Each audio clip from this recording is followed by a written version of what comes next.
And we have Team XO, which is going home, and that is unfortunate. But Absolute Zero coming out of Japan and underdogs in this matchup. But I mean, you make it to the stage. I wouldn't consider really anyone underdogs. They're all just absolutely amazing teams. And this time we've got, oh my goodness, the giant bombs, skeletons. All in this area for Agent, trying to clear this area. What are we seeing from this? But he did take it down! Oh. Oh no. This was so baited with all of those giant bombs. I mean, yes, 7. He does only need 6 sneaky goblins for the town hall, so it should be okay. Even though we got surprised by a lot of those traps. With ground skeletons all pulled here, they're all by the top side. Top the early warden ability to protect the king. With that log launch, trying to go through. There's a poison spell, but look at all of this. That poison will go down. The multi goes down. He's looking to take this whole area down as well. Absolute crazy, just so much stuff to provide just a distraction and just try to overwhelm him, but he's making a beautiful use to help take this area down. Yeah, the Dragon Riders are coming in from this top side. The lock launcher, as you said, opened everything. There is now the sneaky goblins for that tunnel with the invisibility spell nicely. But he's not really able to reach those getters, so this Dragon Riders have to deal with those. And we now have the bats, which he can still use, depending on how much the Royal Champion can get. It's looking really good. Looking fantastic. Those bats can be, and 5 freezes. Like, the question is, does he even need that at this point? I mean, he got so much value. There's some bats onto the Wizard Tower, the Scatter, another freeze coming down. Those bats will help much of the rest to help provide the tanking for the Royal Champion as a distraction. There's a tornado trap, freezing the backside, and this is crushing.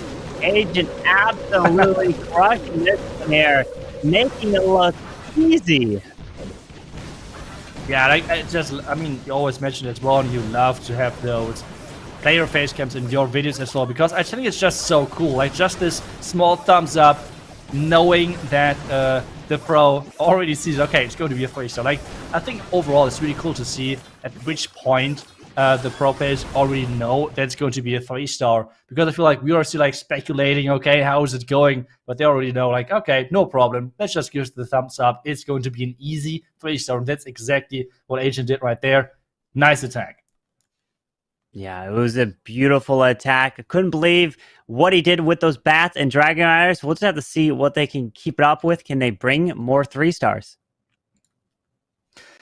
That's the question we have to see. I mean, box base in general, I mean, we see now so many counters. I think especially the bat spell is such a good counter, because you have seen the splash damage overall, like, divided. And with the Royal Champion, with those Dragon Riders, he was able to take down so much that those bats were just able to cruise through like nothing. But, well, now Absolute Zero have to come in next. And so far against Stripe, we have seen it. They are incredible good as well. So this should be a really close matchup through the entire thing. It will be indeed. It will be very close to see, especially in this final war. Bats, Dragon Riders, and the sneaky goblins. Beautiful charge into that base. And now can Absolute Zero answer with a 3-star of their own? Let's see. This is a lower bracket match. Double elimination. You lose this, and you're going home. Yeah, that's right. You lose, and you're out. And that's always not something you want to be in the position, because only the top 3 teams of this competition are going to have a share of this $30,000 prize money pool. And that's all of the money which they're going for. And it's really unfortunate, because you're finishing as 4th. Well, all of the qualifiers, all of the hard work is not going to pay off. So, well, Corey is in with that next attack onto Nick, and he's sending in the blimp to get that blizzard, or what exactly? It seems to be a blizzard that might be baited. Oh, with that town hall, can he take it? The super wizard, Chainin, come on, yes! The town hall is secured, and that can set up the rest of the attack. Yeah, we have now those Clan Castle troops getting lured away making sure that they're getting taken down on the outside of the base, not able to deal too much damage. There's that queen, there's the baby dragon with the sneaky goblin to funnel, just to make sure that this queen with that king together is getting sent into that scatter and royal champion compartment. He's even sending in the ice golem to make this push even beefier, even more powerful. We have to remember, the Royal Champion, yeah, just was about to say, is not even deployed yet. So the Royal Champion now for this multi-inferno tower. And we have the King and Queen, maybe even pushing through a wall, because the Yak is still alive. Where is it going? There's the freeze coming in. Can the Yak open up for one of the Inferno towers? That would be awesome. The Queen still behind that Ice Golem. He's going to get the Warden. He's going to get another Expo. That's a lot of value. It is. The Queen's ability goes off, making his way through. The Warden's following, pops an early Warden ability, which also protects that one Lava Hound, which is tanking the air defense to hopefully help take out that Queen. The Headhunter moving through with that haste spells around, but the Eagle Artillery did lock onto a clump of these balloons, but does use that free spell on the bottom scatter shot as he's moving his way around. Yeah, the haste spell should lead everything into the core, but wait a second, there's so many red bombs taking down everything. And Curry falling short against this scatter shot multi-inferno tower, and especially the red mine farm setup. The idea of the blizzard was good, but just not enough value, especially with this tornado trap having a lot of problems. Maybe you can collect some more percentages, because I mean it's still 50 seconds, and at this point maybe the owl and the warden can carry. Let's see. The warden and the owl in the core here, not getting hit by this multi. There are these builder huts. The owl is taking some hits from the multi. The warden, oh no! But I mean, let's think about this. Here, you hit Nick, of all people, with a Lalo attack. The one man knows how to defend a Lalo, and then oh man, that is difficult. That is difficult. I would imagine any base of Nick would just be almost impossible to Lalo at this point, because he's just so good with it. But with a few of these minions and these lava pups down on the bottom side, not going to be able to do much more. And it's only going to be the 95% 2-star. That is right. So the first defense is already in. And something which you have seen now from episode 0 is the box base, is the anti-2-star style base, which they have used versus Tribe. And I mean, so far, it seems like a lot of those teams have a really good answer for those bases. So it feels like, I don't know if it's really the best setup to go against those top teams with those anti-2-star bases, or like more like with the box bases, I would say, because anti-2 so far with the ring style setup worked pretty well and forced some really low percentage 2-stars, which can already on its own decide a match. So really excited to see what exactly the next base looks like for episode 0. If it's anti-2, if it's some different setup, which we have not seen yet, because at this point, those teams have to use their best of the best bases, because there's no coming back from this one. Yeah, you can't. You have to do everything on the line now. You have to give it your best shot. Agent, what a way to stick with the first attack. They came in with the 3-star. Now can Cheek 4, War and Glory, come in with an answer? His first attack in the war that they lost, unfortunately, did not work. He failed on that one, so he's looking to answer and wants to make up for that. With that battle plan to help take out the scatter shot down to the bottom side, he's going to have healers this time to put onto his queen to charge her way through. But notice, we are seeing this town hall in the middle of the base, kind of the anti-2-star design. Yeah, that's right. This core town hall is always a big problem, because if you're missing that, it's going to be a big problem, actually. Charging from the bottom side means that he's catching the clan castle early, but on the other side, though, he's not going to go to the eagle early, which could cause some problems. The healers now could actually switch to the king. One of the healers are actually doing that. The other healers are luckily staying on side that queen. The first wall break, and then more wall breakers to get that queen into the core and charge that town hall. But against 2 sweepers, that's going to be heavy. Yeah, with that queen trying to keep her alive with the healers on top of her. Wait, we haven't pulled out the full CC. The wall, one more super wall break to be able to open. Yep, he does open up towards this Air Expo. Super Minions, Headhunters comes out, freezes, poisons to keep the queen going. And now this queen should have a path directly to this town hall. And we only have a minute and a half left, so we have to keep our eye on time. Yeah, the next thing we have to really worry about is that Eagle. I mean, for every Queen Charge attacker, you guys know, the Eagle really likes to target those healers. The reason? Yeah. We don't know. It feels really random, which means it can really be a big problem if your healers are just gone within a couple of seconds. But he's starting now the Lado to make sure that something is going for, like the Eagle has something to go for, but the Queen is dying in her ability. And now he is now transitioned over to make sure that he's now having a Royal Champion charge. What? Yeah, I mean, maybe he planned that, right? The Queen has been taken out. He's got the balloons flying around. The sweeper pushes back a little bit, but there's the freeze onto the multi. But the healer transfer on the RC is so clutch to the bottom side. Got so much. What? Oh, no! Chico. That were a lot of red mines. Wow. Oh, that is unfortunate. But can he still recover? Can this Warren clutch this up? But he's still got 20 seconds left, though. Oh, no. Wow. Those red air bombs did everything. Lost all those balloons. That's going to hurt. Yeah, that's going to hurt for sure. And the last seconds are closing out, and this means it's going to be another 2-star, but a higher percentage, I believe, than on the other side. So still the percentage advantage, I think. But yeah, I mean, this means now F-Zero has to get those 3-star in to get closer again to War and Glory, which so far did a great job of getting those high percentage 2-stars and 3-stars in. But it's not going to be an easy road for sure. It's not. 3-star will tie it up on stars, and that's what they're looking for. Can War and Glory get another defense? Holding Absolute Zero to defenses almost feels impossible. I mean, they did such an amazing job to get to this point through the qualifiers, because when they qualified, it was the very last opportunity. They qualified along with Queen Wong Stephanie. But can War and Glory come in and win this war? We're going to have the final set of attacks. This is the last war here for today, now in the lower bracket.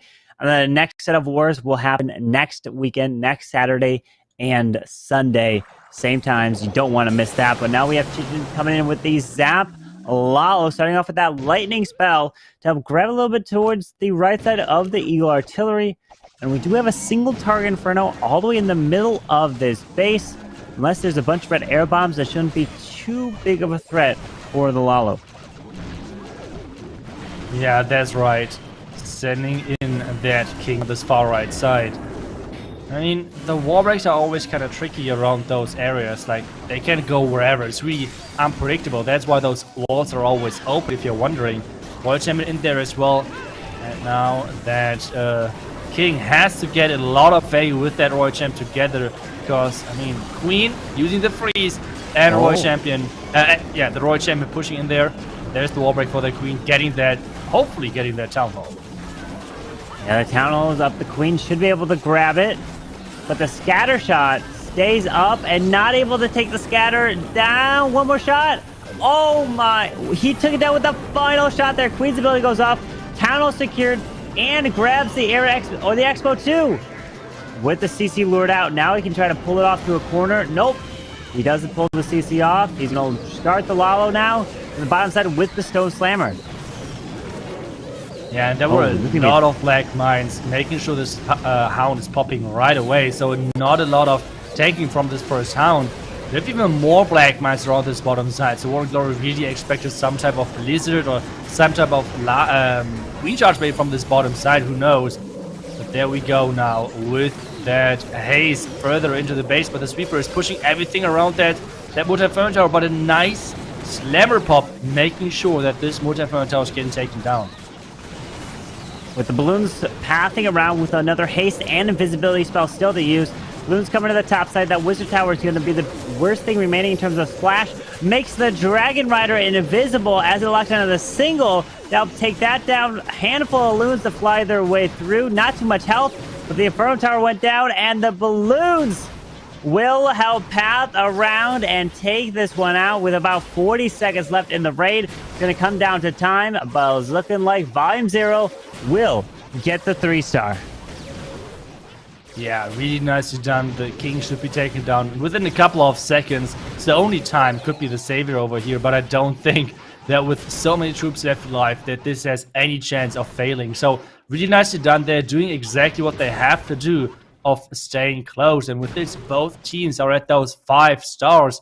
Percentage as well, incredible close. So anything can happen with this start for those two teams. But I mean, it's still a lot of attacks to go. So this is still open. Only 0.2% being all the difference. Wow. That's the difference right here in this war. War and Glory by 1 building. That's it. That's all it takes right now. So War and Glory is looking to keep putting triples on the board. It's looking like it's going to be going back and forth in this final war here today.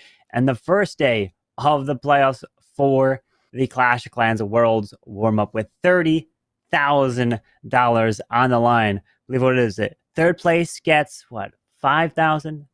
Second gets 10,000, and first gets 15,000. This is just a warm-up, right? To get ready for the rest of this year of competition. It's going to be absolutely incredible. Can't wait for this whole year. It's going to be action-packed. But Boone, who was, I believe, the final attacker for War and Glory in the first war, fell short because there was a small error, if you remember, that caused, well, it was a log launcher, right? He used a log launcher in the first attack that he did, and that ended up getting locked on by the Expo and popping early and wasn't able to get the value there. So he's switching away from using a log launcher and going to a battle blimp with a Warden Walk this time with Super Bowlers. Yeah, and I think that's the first time we're seeing Super Bowlers today, which is really interesting because, I mean, just a couple of weeks ago, I feel like Super Bowlers were completely normal meta. Everyone was using it, but now everyone switched away from it, and we're not seeing them too often anymore. So really looking forward to see if they can make work versus this base. But I think did he already lose the Super Bowler? I think not. At least a lot of them are still alive and are engaging through that. Oh, there's the tornado trap. Yeah, there's the tornado, thinking something's going to come right in this section, and indeed it did. The blimp's trying to make it to the town hall. There's the rage. Do they lock onto the town hall? Yes, the town hall goes down because of the openings in the wall around it. But now they're going to lock onto the single target Inferno, take that down with the Royal Champion and King to the top side. Yeah, King and Royal Champion around the top side are doing a great job of taking everything down. I think that the Royal Champion now can overtake this backhand, but I mean, Carvin, there's one big defensive island left around this bottom side with the King on defense, with the Warden, the Tesla Farm, and the Multi-Inferno Tower. This is not going to be an easy finish, but it's for sure possible. Yeah, it's not going to be easy as well because of the tassels of the King. There's probably a lot of ground skeletons that will pop up down there, but that's so much point defenses. That's going to be doing so much damage to this Royal Champion. Her ability will try to help take down a Tesla. Oh, there's the freeze. Okay. Ability will go off. Takes out Tesla or two. Now the King's going to stop this RC in her tracks. He's got the Queen on her ability. He's got a freeze. There is an open compartment. So they're making their way through. This is going to be a close one here. Yeah, for sure. With only the Queen ability left at this point. But, I mean, the freeze is there as well. So maybe he can help that. Oh, time, though. Time, if anything. He froze the King. Yeah, and skeleton traps. Skellies. Oh, no. Oh, the Queen avoids from going in the middle. She's going to the cannon. Oh, no. Down goes the multi. 5, 4, 3. No! He's going to fall short. It's going to be a time fail. 97% for Boon of War and Glory. And that's exactly what Absolute Zero is looking for. A defense, not a 3-star, so that they can now swing and take the lead. Yeah, but it's still so high percentage on both sides. So this is going to be, it's an incredible close because only one fail. We have seen many of those today can swing everything back into the favor of War and Glory, because then they might have the percentage. So the next attack is going to decide if we have like a star lead, or if we're still waiting for some team to pull ahead and push their lead maybe even further than 1 or 2 rounds, it feels like so far. But either way, so far this match in general is super close between of those two teams. And now Zero, they have to go next. They did a really good job against Tribe. Can they make it now work against the bases of War and Glory as well? We have again Ayase coming in with the Super Dragons this time, and he's choosing the Flame Flinger to go into this attack versus this base from Jethro. Yeah, taking his time. Where would we think the Flame Flinger is going to be deployed? Is it going to be sent for the tunnel? We have a multi-mortar over by the tunnel on the outside. He's taking all the time. Okay, Flame Flinger looks like it's, what, up top? Yeah, up top, at the top of the base, and he's sending the Queen to the bottom of the base. All the way across, so we're going to have Super Dragons coming on the left side. He's not waiting. He's going in. Get ready for an early warded ability, which is typical for these types of attacks, as he's making his charge straight on in. Yeah, charging straight in. We have the Super Dragon splitting quite a bit at the top side with that Flame Flinger for the back end air defense, getting that out of the picture already. The nice freeze catching that defending Queen as well. Another freeze inside the core of this base versus the Single Inferno Tower. The Single Inferno Tower, take a look at how much damage those dragons do. It's just crazy. They're just smelting through one of those Inferno Towers within seconds. And then the Single Inferno Tower inside the core is already gone. With their charge going off to the right side, Eagle Artillery, the Queen does still have her ability, but the multi-target Inferno in the core is staying up. Nothing pathed their way to it. He's going to have to come back around to grab it. We do have one Super Dragon to the top side. Queen ability, 1 freeze. But does he have enough here? The Queen is going to eventually have to beat through the wall. There's another freeze. Missed the Builder. Well, he got the Arch Tower there. And the RC's ability with 2 Inferno Towers left, though, is looking like he still could pull. Oh, and the Flame Flinger now just opens. I didn't even see that. Yeah, and another Dragon Rider and Loons are coming in as reinforcement. The Royal Gem ability taking down the last 2 Inferno Towers. And this is the lead now for Zero, getting that lead with 1 star and just a little bit of percentage, but still an incredible close match where only this 1 star is all what matters as difference. Percentage, you can still see it below us. It's so close. 0.4% as difference. This is 2 buildings. This is nothing. It can swing so quickly again in either side. That's wild. Yeah, 8-7 right now. 58.6 to War and Glory. 59 for Absolute Zero in terms of as they are slowly getting their way to 100, right? As every single attack comes in, more and more percentage will be added to that total. Kind of each attack is the 20% share in terms of how it can be calculated overall. But we'll have to see what War and Glory is coming in with the next hit, because what they like to do is a lot of Lalo attacks. We know that they can come with ground as well, as the blast attack from Boone was the Super Bowlers, which just fell a little bit short because of time. And we saw how Team XO, they got eliminated because of a 1-star. So you cannot afford a single 1-star. And that might have been, I think, was that the only one that we've had today in terms of, or we might have another one before. But the thing is with the 1-stars is that it not only puts you obviously down by the star there, but it's the momentum and the morale just defeat. That what happens is just like when you see that 1-star, it just could be so hard to come back from that. But we've seen teams do before, but we haven't had it here right now in this match. We hope not to see it because we want to see the triples coming in and it being going back and forth in the war.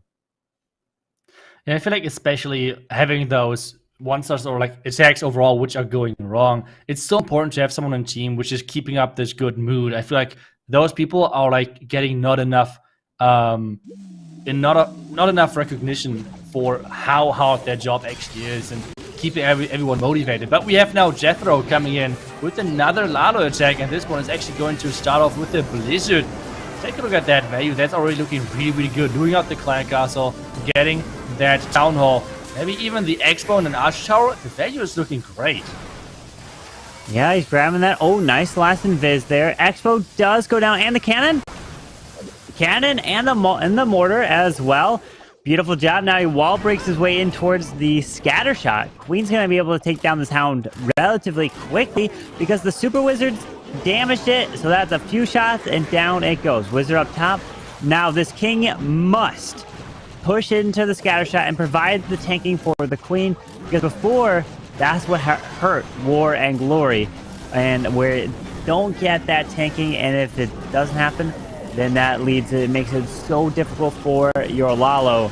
With the hero's abilities going off, it looks like fantastic protection for the Queen so far as she's making it in, and then he can send the Raw Champ. Oh, no, the RC's already in. Can pop her ability to help get even more.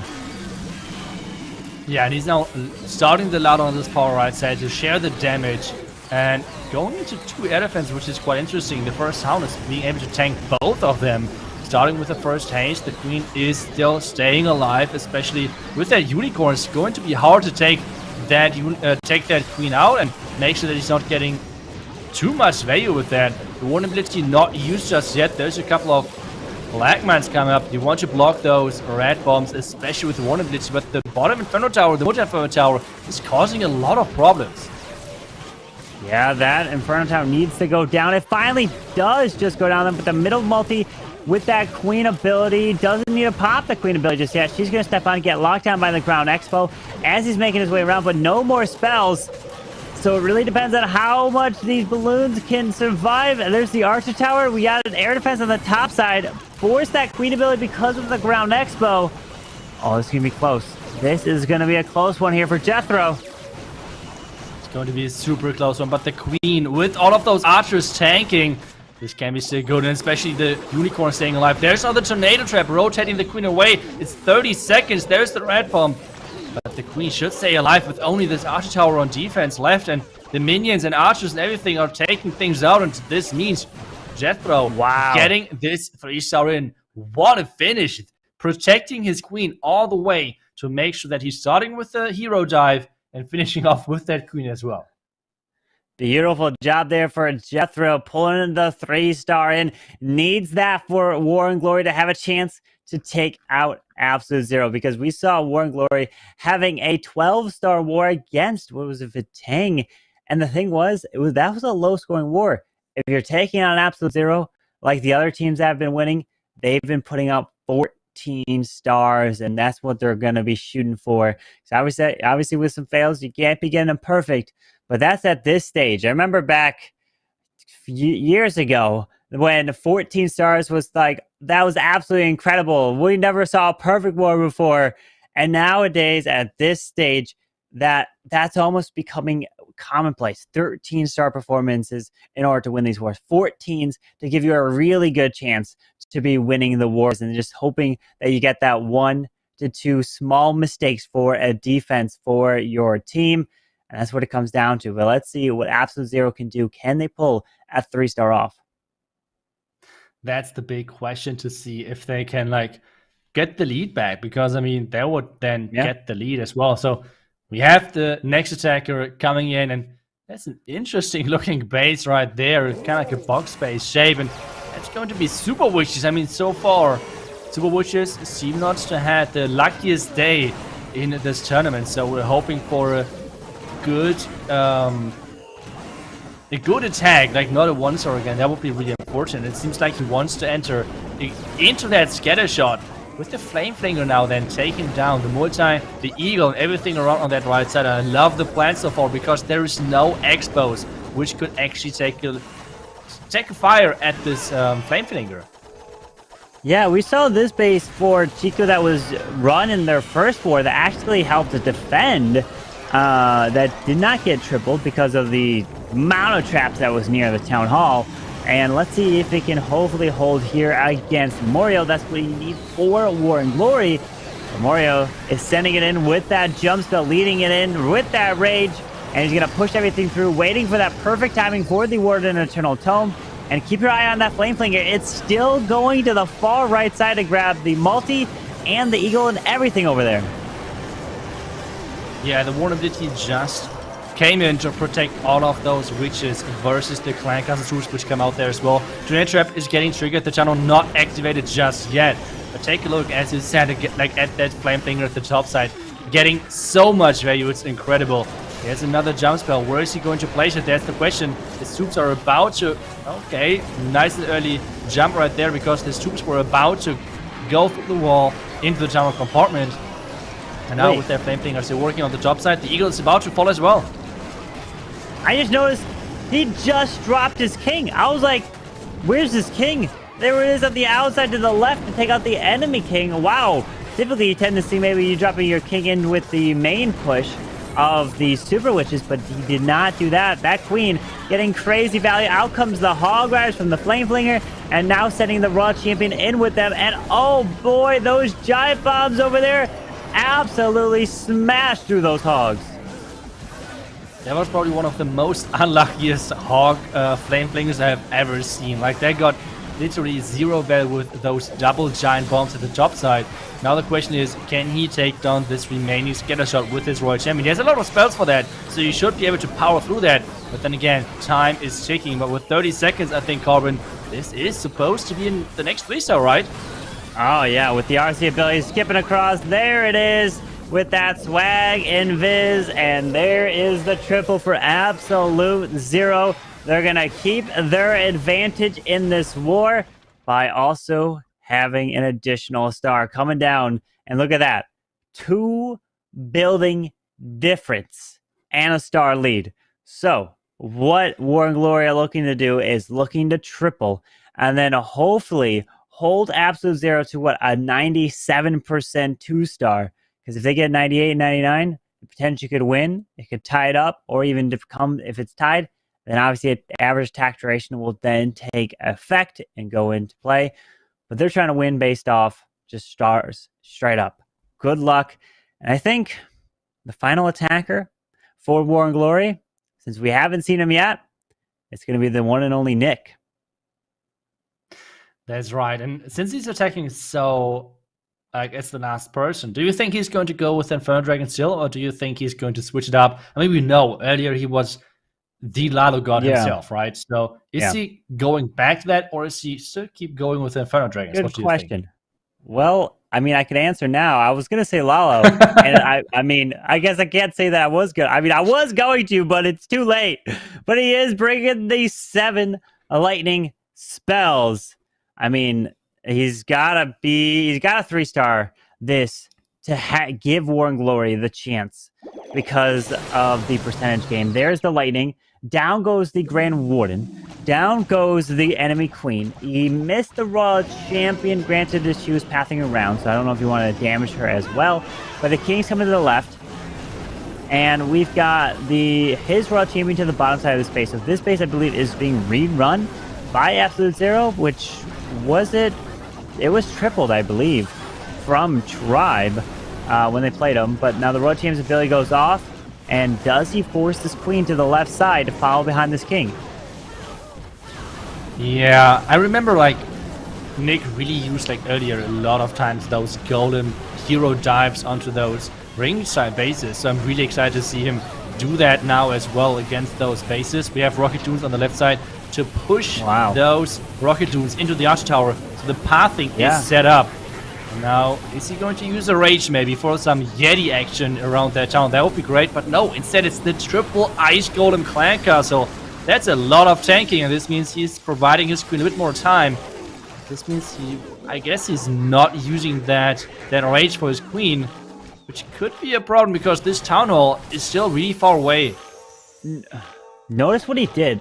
He dropped the balloon, which caused the lava pups to continue into that poison spell. But the queen, town hall, means yes, the town hall goes down. But what people don't realize is what Nick did. Like, he dropped the balloon behind his queen, because once he makes the queen invisible, and if he dropped nothing else, the lava pups would have went in every different direction of the poison spell, so it would have messed up the queen. But causing the balloon behind pulled the lava pups straight into the poison, so that was a lot smarter than people realize, but beautiful. Starting it with the Lalo, with the Warden to the top side, protecting all of these balloons. Look at that. So many rat bombs just got triggered and did nothing because of this great warn ability. And take a look at that. The loons are just pushing through. The sweeper is pointing to the completely wrong direction. And with this, the air defense around the back end. I don't know if it has the chance of defending this attack. It's one archer tower, one air defense. The loons are dropping quite quick. They are. He's got a headhunter, which he can drop. Okay, no, the warden will help assist. They lock onto the air defense. He's got it.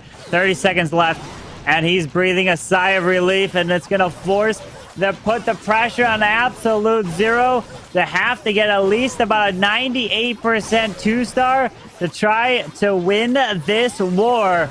War and Glory, Nick with the triple GG. Well done. What an attack coming in. That's a 98.6% in this war, 13 stars. And now Absolute Zero. You triple, you win. You don't have to triple. You have to get at least, what, 98% or so? And then you could advance and eliminate War and Glory. Yeah, but the big question was, where was the cat? Where was the cat? Like the first attack you did, yes, which was so cool. But yeah, you said it. You said it. The last attack is going to be the final decision for this matchup, which is so cool always to see. I think we had on most of our matches today that this last attack was the deciding factor, which is always great for a stream like this. And you said it already as well, 97% would be enough as defense for War and Glory. Everything above means that there is the chance of Absolute Zero winning or War and Glory, depending on the time. We don't see that, obviously, at the moment. Yeah, that's going to be the big factor. And here it is. Komakun, the pressure's on. You are the final attacker for your team. And he's deciding to go with a Skelly Donut to close it out. Oh, but he makes the Inferno invisible. Or he's going to use it again. What? He takes one. He takes out the Clan Castle, but he doesn't take out the multi. He makes it invisible again. No. Wait. No. Oh, he stays up. Oh. Okay, that is huge now for Boone on the defense. Another question is, was this already enough? I mean, the value was great either way. I mean, he's getting the one Inferno Tower, he's getting the Clan Castle. The question is, obviously, if this multi-Inferno Tower can be the deciding factor of this base to hold. And we have already the Tesla Farmer in front of that Royal Champion. The King is going to have a couple of problems going in there, and especially grabbing the scatter shot, which is supposed to happen. He's pushing his way straight into a Tesla farm, so his Lalo doesn't have to fight through that Tesla farm later in the raid, and freezing up the single. But the Queen needs to make her way to the town hall. She should go there, right, Queen? Right? You should path there, but the problem is her abilities will be forced before she gets to the town hall. So is the town hall going to go down? Queen, so he's forced to drop a freeze. Town has been secured. RC is taking out the scatter shot, and now he can start the Lalo. But like you said, that multi-shot Inferno is going to be a big pain for the rest of this Lalo now. Yeah, at the same time, we're trying to check who has the time, if this might be end up a tie at the end. But right now, it's looking good for War and Glory for the defensive side, because this multi-Inferno Tower is staying up, and there's not too great pathing into it. One ability, though, is great. Oh. Take a look at that. The Lava Hound flying across, the Queen taken down by the Headhunters. The Slammer, though, is going into that multi-Inferno Tower direction, which is great. And pathing-wise, it's not looking too... No, wait a second. Going to the Sweeper here. 4 more balloons, haste, and a freeze. Sweeper goes down. He's got a lot of balloons. Remember, he needs to get about 98% 2-star to win this war for Absolute Zero. He's making his way through. That Hound is pulling the red air bombs over the Eagle Artillery.